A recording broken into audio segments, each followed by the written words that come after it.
Most people walked past her like she was invisible. A 13-year-old girl sleeping under tarps, dodging a broken home, surviving on scraps and silence. But when she found a hidden gun in a biker club's storage lot, she saw something no one else did. A pattern. A setup.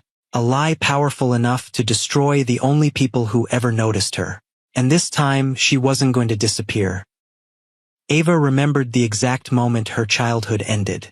She was 11, sitting cross-legged on the living room carpet, half watching a cooking show while her father rummaged through the hall closet for his jacket. He was heading out to pick up groceries. Ordinary, forgettable, the kind of errand that shouldn't matter. He kissed the top of her head on his way out. She didn't look up from the TV. 3 hours later, 2 police officers stood in that same doorway. Her father had been at the wrong store at the wrong time. A robbery. Shots fired. He died trying to shield a cashier he didn't even know.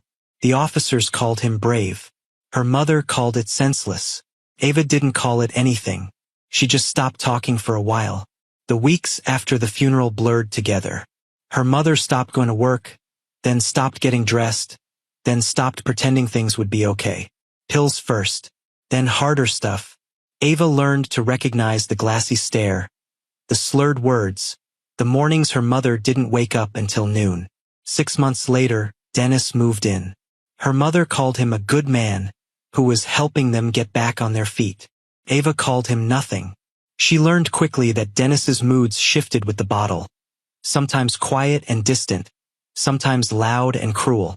He never hit her, but his words landed just as hard. Dennis's words were always the same. She was ungrateful, clueless about how hard he worked just to keep a roof over her head. In his eyes, she was just in the way. So Ava made herself smaller, quieter. She ate dinner in her room. She walked on the balls of her feet. She learned the difference between the sound of a beer can opening and a whiskey bottle cap twisting off. The latter meant she should stay out of sight. By 13, she'd perfected the art of vanishing. It started with late walks around the neighborhood. She'd leave after Dennis passed out on the couch and return before dawn, slipping back into her bed like a ghost. Nobody noticed. Nobody asked. On the worst nights, when the shouting got too close or something shattered against a wall, she didn't come back at all. She found places. Behind the dumpster at the bodega on 5th Street. Inside the old greenhouse at the edge of the community garden, where tomato plants grew wild and nobody checked the lock. Once, in the storage lot behind the Iron Ridge Riders Clubhouse, tucked under a heavy tarp that smelled like motor oil and rain. The Riders had noticed her a handful of times. A broad-shouldered man with graying temples, John, she'd later learn, once handed her a sandwich wrapped in tinfoil. "You okay, kid?" he'd asked. She nodded and left before he could say anything else. Another time, a woman with tattooed forearms gave her a bottle of water and a long, searching look. Ava took the water and disappeared around the corner. She didn't want their concern. Concern led to questions. Questions led to adults making decisions for her. Foster care, social workers, police reports. She'd heard the stories from kids at school. The system didn't save you. It just moved you around. So she stayed invisible. Then came the night she found the gun. It was late October, cold enough that her breath fogged in the air. She'd slipped into the storage lot through a gap in the chain-link fence, looking for the same tarp she'd used before. The lot was quiet except for the distant hum of traffic. She pulled the tarp aside and froze. The gun was small, black, tucked beneath a pile of canvas and half covered in dust. It looked deliberate, not dropped, not forgotten. Hidden. Ava didn't touch it. She'd seen enough cop shows to know about fingerprints, about evidence. Instead, she crouched there in the dark, her heart pounding, and let her eyes adjust. There were no footprints in the dirt nearby. No cigarette butts. No sign of whoever had put it there. She covered it back up exactly as she'd found it and left. Over the next few days, she kept her distance but stayed watchful. She saw a man in a pale gray uniform linger by the fence one afternoon, glancing over his shoulder before walking away. She saw John and a few other riders standing outside the clubhouse, arms crossed, talking in low voices. Something was happening. Something bigger than a kid sleeping under tarps. Ava felt something other than the need to survive. Curiosity stirred in her chest. Sharp, unfamiliar. She could do something that mattered here.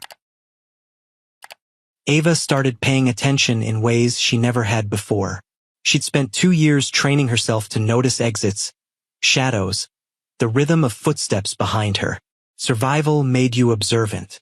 But this was different. Now she was watching people, their patterns, their faces, the way they moved when they thought nobody cared. The man in the gray uniform came back twice more that week. The first time, he parked a black sedan across the street from the clubhouse and sat there for 20 minutes, scrolling through his phone. The second time, he walked the perimeter of the lot slowly, like he was measuring something. Ava watched from behind a rusted delivery truck 2 blocks down, her backpack slung over one shoulder, pretending to tie her shoe. He didn't look like a cop. Cops had a certain posture, alert, ready. This guy looked corporate. Neat haircut, polished shoes, the kind of clean-shaven face you saw in commercials. He checked his watch twice before getting back in his car and driving off. Ava memorized his license plate without thinking about why. 3 days later, the neighborhood hosted a town hall meeting. Ava hadn't planned to go. She usually avoided crowds, avoided anywhere adults gathered to talk about community concerns and public safety. But the flyers were everywhere, taped to telephone poles, stuffed in mailboxes, pinned to the bulletin board at the laundromat. And one name kept appearing in bold letters: Russell Graves, candidate for city council. She'd heard his voice on the radio once while passing an electronics store. Smooth, confident, the kind of voice that made promises sound inevitable. So when the meeting started at the rec center that Thursday evening, Ava slipped in through the side door and stood in the back, hood up, arms folded. The room was packed. Folding chairs lined up in uneven rows, people fanning themselves with the same flyers that had brought them here. At the front, behind a cheap folding table, sat Russell Graves. He looked exactly like his campaign photos, sharp jawline, tailored navy suit, silver tie that caught the overhead lights just right. His smile was wide and practiced, the kind that didn't quite reach his eyes. He spoke about revitalizing neighborhoods, about attracting investment, about making the city safer for families. Ava barely listened to the words. She was watching the man standing behind him. Gray uniform, same face. Her stomach tightened. Graves gestured toward a slideshow projected on the wall, photos of vacant lots, graffiti-covered buildings, and right in the center, a wide shot of the Iron Ridge Riders Clubhouse. The image lingered on the screen longer than the others. Places like this, Graves said, his voice dipping into something that sounded like regret, represent the old way of doing things, and I respect tradition, I really do. But we can't let nostalgia hold us back from progress. We need safe spaces, clean spaces, spaces where families feel welcome. A few people in the audience nodded. Someone clapped. Ava felt her jaw tighten. John and 2 other riders sat near the middle of the room, stone-faced. One of them, a wiry guy with a bandana tied around his head, leaned over and whispered something. John didn't respond, but his eyes stayed locked on Graves. The slideshow continued. More images of problem areas. More talk about developers ready to invest, about new housing, about economic growth. Graves made it all sound reasonable, inevitable, like the clubhouse was already gone, and this meeting was just a formality. Then came the questions. A woman in the 3rd row asked about rent control. A man near the front wanted to know about funding for the public library. Graves answered smoothly, pivoting each question back to his talking points. He was good. Too good. John finally stood up. You talk a lot about safety, Mr. Graves, he said, his voice calm but carrying weight. But the riders have been part of this neighborhood for 30 years. We run toy drives at Christmas. We escort seniors to the grocery store. We've never been the problem here. Graves smiled, tilting his head like he was genuinely considering the point. I appreciate everything you've done, he said. But times change. And unfortunately, perception matters. When people see a biker clubhouse, they don't always feel safe, whether that's fair or not. Perception, John repeated slowly. Or agenda? The room went quiet. Graves' smile didn't falter, but something shifted in his posture. The man in the gray uniform stepped slightly closer, his hand resting casually near his belt. "I think we all want the same thing," Graves said smoothly. "A better neighborhood. Sometimes that means making tough choices." John sat back down. The meeting moved on. But Ava didn't. She stayed in the back watching the man in gray, watching the way he scanned the room, watching how his eyes lingered on the riders just a beat too long. When the meeting ended, people filed out slowly, shaking Graves' hand, taking campaign buttons. Ava slipped out the side door before the crowd thickened. She walked home the long way, cutting through alleys. Her mind kept circling back. The gun hidden under tarps, the man in the gray uniform hovering by the fence, Graves' slideshow treating the clubhouse like a condemned building. The pieces were connecting. None of it was coincidence. Something sharper than sadness cut through Ava's chest. Something she hadn't felt since her father died. She felt anger. Ava spent 3 days wrestling with herself. She'd survived this long by staying out of the way, by keeping her head down and her mouth shut. Getting involved meant being seen. Being seen meant questions about where she lived, why she was alone at night, whether someone should call child services. But every time she closed her eyes, she saw that gun under the tarp. She saw the man in gray checking his watch by the fence. She saw Graves' practiced smile and the way he'd dismissed John like swatting away a fly. On the 4th day, she made her decision. The Iron Ridge clubhouse looked different in daylight. Less intimidating. The building was old brick, worn but solid, with motorcycles parked in a neat row out front. A hand-painted sign above the door read, EST 1994, in faded letters. Through the windows, she could see people moving around inside, normal people, not the leather-clad criminals Graves had implied. Ava stood across the street for 10 minutes, her hands shoved deep in her jacket pockets. Just walk away.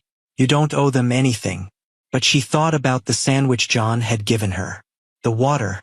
The way they'd asked if she was okay without making her feel small. She crossed the street before she could change her mind. The door was heavier than it looked. Inside, the clubhouse smelled like coffee and wood polish. A few people sat around a scratched wooden table playing cards. A woman was wiping down the bar along the far wall. Near the back, John stood talking to 2 other riders, his arms crossed, his expression serious. Everyone looked up when Ava walked in. She froze. John's face shifted, surprise, then something softer. He straightened up and walked toward her. "Hey," he said gently. "You okay?" Ava's throat felt tight. She forced herself to speak. "I need to tell you something."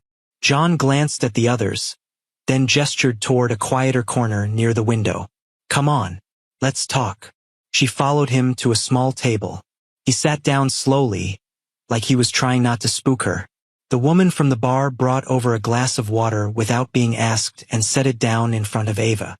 She didn't drink it. She just stared at the table and started talking. "There's a gun. In your storage lot. Under the tarps in the back corner." John went very still. "When did you see this?" 2 weeks ago. Maybe more." Ava's voice was flat, mechanical. "I was sleeping there. I found it by accident." John didn't ask why she was sleeping there. He didn't look shocked or angry. He just nodded slowly, processing. "Did you touch it?" "No." "Did anyone see you?" "I don't think so." She paused. "But I saw someone else. A man in a gray uniform. He's been coming around, watching the place." John leaned back in his chair, exhaling through his nose. He rubbed his jaw, thinking, "This man. Where else have you seen him?" "At the town hall meeting. Standing behind Russell Graves." That got his attention. His eyes sharpened. "You're sure?" Ava met his gaze. "I'm sure." One of the other riders, a broad-shouldered guy with a graying beard, stepped closer. "John, if she's right." "I know," John said quietly. He looked at Ava. "Stay here. Don't go anywhere." He pulled out his phone and walked toward the back office. Ava sat in the chair, her heart pounding, wondering if she just made the biggest mistake of her life. 20 minutes later, John came back. His expression was grim. "I called someone I trust. Detective named Carla Brown. She's been watching Graves for a while. Nothing solid, just instincts. She said developers have been circling this block for months. Our lease is up for renewal next year, and the landlord's getting pressure to sell. So the gun is bait, John finished. They plant it, tip off the cops, make us look like we're running guns or dealing. Suddenly we're a public safety threat. Suddenly the city has justification to shut us down. Ava felt cold. What are you going to do? John sat down across from her again. First, I'm going to make sure that gun disappears before anyone official finds it. Then we're going to build a case, quietly. Brown can't move without evidence. But if we can connect that security guy to Graves and prove he was on our property. He trailed off, then met her eyes. But we need your help. Mine. You saw him. You know when he was here. That matters. Ava hesitated. This was exactly what she'd been afraid of. Being pulled in, being needed, becoming visible. But she thought about Graves' slideshow. About the way he'd talked over John like his 30 years here meant nothing. Okay, she said quietly. I'll help. Over the next 2 days, Ava filled 3 pages with everything. When she saw the man in gray, how he moved, the car he drove. John documented the storage lot with photos. The gun was gone, moved somewhere safe, he said, in case they needed proof later. Detective Brown came by once, in plain clothes, and listened to Ava's account without interrupting.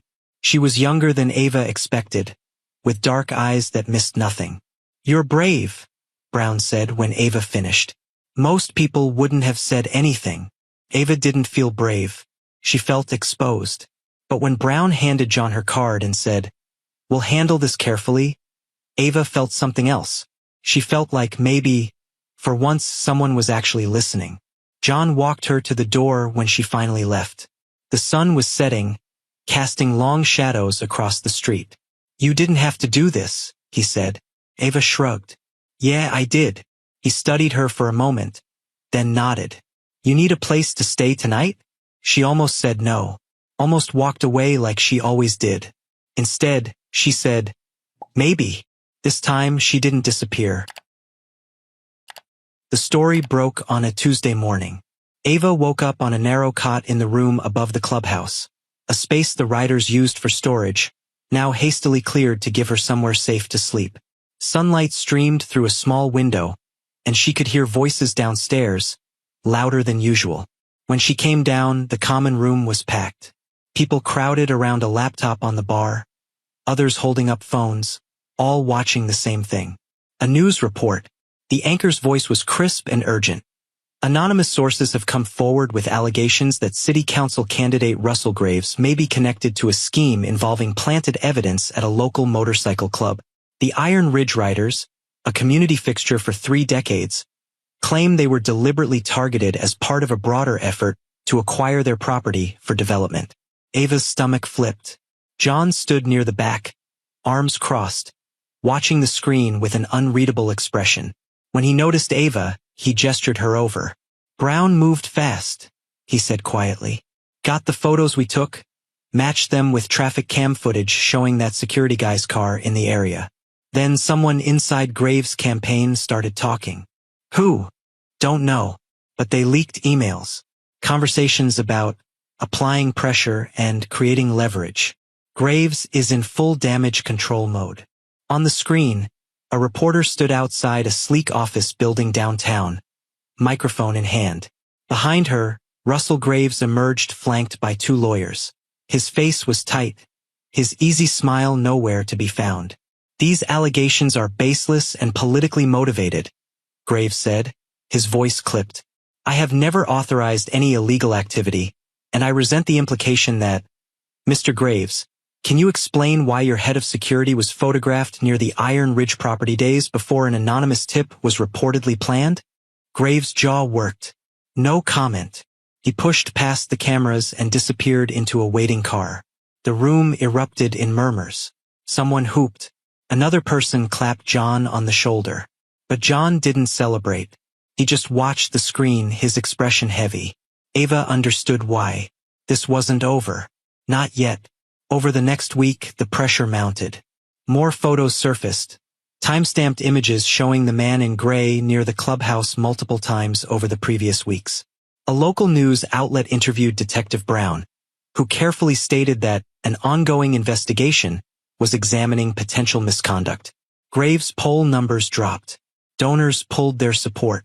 His campaign events grew smaller, quieter. Then the announcement came. Russell Graves was withdrawing from the race, citing personal reasons and a desire to focus on family. No admission of guilt, no apology, just a carefully worded statement released through his lawyer and a disappearance from public life. The writers didn't throw a party. They just exhaled. But John saw an opportunity. 2 weeks after the story broke, he organized a neighborhood gathering at the clubhouse. A thank you event for everyone who'd supported them. Tables were set up outside with food donated by local businesses. Kids ran around playing tag while adults talked and laughed. It felt less like a victory lap and more like a reunion. That's when John called Ava up to the makeshift stage they'd assembled near the entrance. She froze. "Come on," he said gently, extending a hand. "Just for a minute." Reluctantly, she climbed the 2 wooden steps. Her heart hammered as she faced the crowd. Maybe 50 people, all looking at her with curious, friendly faces. John put a hand on her shoulder. "Most of you don't know Ava," he began. "And that's part of the problem. She's been in this neighborhood for years, but she's been invisible, slipping through the cracks while the rest of us looked the other way." Ava's cheeks burned. She wanted to disappear.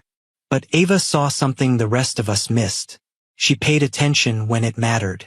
And because of her, we're still here. A few people clapped. Ava stared at her shoes. "This isn't just about saving a clubhouse," John continued. "It's about remembering to see each other, to notice the people who don't have loud voices or campaign budgets." Ava didn't ask for recognition. She just did what was right. And now it's our turn to do right by her. He looked down at Ava. "We've got a room upstairs. It's yours as long as you need it. And we're working with some folks to make sure your mom gets real help, not just promises." Ava's throat tightened. She managed a small nod. The applause was warm, genuine. A few people wiped their eyes. When she stepped down, the woman who'd given her water weeks ago pulled her into a brief hug. "You're not alone anymore, kid," she whispered. Ava didn't know how to respond, so she just nodded again. By early spring, things had begun to settle. Her mother completed her first month in rehab, a real program this time, funded partly by a community grant John had helped arrange. She called Ava once a week. The conversations were short, awkward, but they were something. Dennis moved out after neighbors made it clear he wasn't welcome. No one threatened him. They didn't have to. He just packed his things one afternoon and left. Ava stayed in the room above the clubhouse. She kept it neat, almost obsessively so. The bed never went unmade. Her books stood in careful rows. Every belonging had its place, lined up like soldiers awaiting inspection. The writers didn't hover.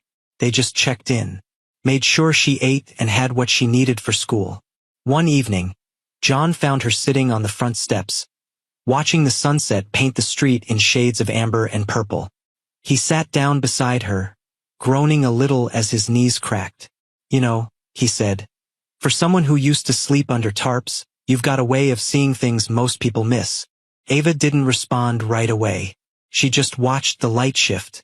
"I wasn't trying to save anyone," she finally said. "I know. That's what makes it matter." They sat in comfortable silence. Down the street, the rhythmic bounce of a basketball echoed from a driveway. A couple strolled past with their dog, unhurried. Ordinary life moving forward like it always did. But Ava wasn't the same person who'd found that gun.